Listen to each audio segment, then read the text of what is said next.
And ఇంకొంతమంది పేషెంట్స్లో ఈ infection వల్ల ఈ గ్లాండ్స్ అనేది బాగా సెన్సిటివ్గా అయిపోయి దానివల్ల ప్రీమెచ్యూర్ ఎజాక్యులేషన్ అంటే శీఘ్రస్ఖలనం ప్రాబ్లం రావడానికి ఇది ఒక మెయిన్ రీజన్.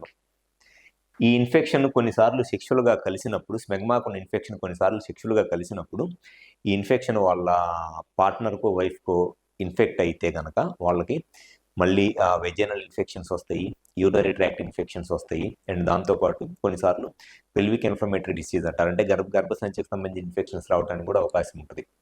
సో దీని గురించి ఇంత చెప్పాల్సిన అవసరం ఉందా అని అంటే, ఇది యాక్చువల్గా డైలీ వాళ్ళు స్నానం చేసేటప్పుడు స్కిన్ వెనక్కి రిట్రాక్ట్ చేసుకొని కంప్లీట్గా స్కిన్ వెనక్కి పుల్ చేసుకొని క్లీన్ చేసుకుంటే సరిపోయింది.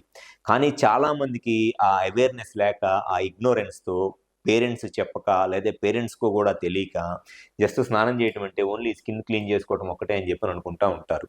నేను చూసిన చాలామంది పేషెంట్స్ వాళ్ళకి 25 నుంచి 30 ఇయర్స్ ఏజ్ వచ్చిన తర్వాత కూడా ఈ స్కిన్ రిట్రాక్ట్ అయ్యింది అనే సంగతి కూడా తెలియదు వాళ్ళకి.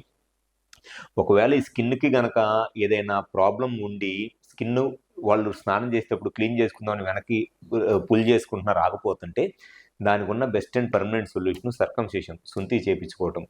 సో ఎవరిలో అయితే ఈ స్కిన్ గనక ఎక్కువగా ఉండి అండ్ ఈ స్కిన్ ఓపెన్ అవ్వట్లేదు అండ్ ఈ స్కిన్ కింద ఉన్న స్మెగ్మా క్లీన్ చేసుకోవటానికి రావట్లేదు, ఈ ఫోర్ స్కిన్ టైట్గా ఉంది అని అనుకుంటే అటువంటి వాళ్ళలో best and permanent solution circumcision అంటే సుంతి చేయించుకోవటం.